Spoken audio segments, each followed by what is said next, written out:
আসসালামু আলাইকুম বন্ধুরা, সবাই কেমন আছেন?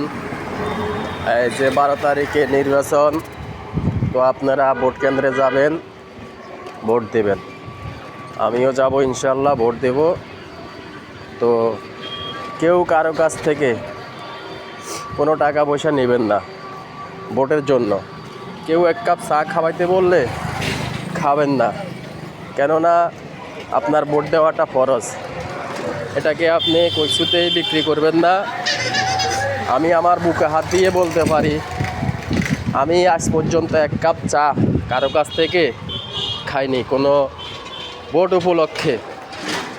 আমি আমার বুকে হাত দিয়ে বলতে পারবো, একবার না যতবার বলেন ততবার বলতে পারবো, আমি এক কাপ চাও কারো কাছ থেকে খাইনি।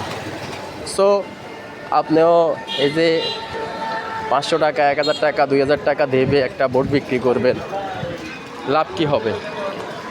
নেক্সট টাইমে আপনাকে উল্টা এই 1000, 2000 টাকার বদলে আপনার কাছ থেকে হাজার হাজার টাকা তারা নেবে। কোনো একটা সালিশে যাবেন, কোনো একটা বিচারালয়ে যাবেন, বলবে যে 10,000 টাকা করে কি আমানত, 20,000 টাকা করে আমানত, এটা ঠিক করে দেব।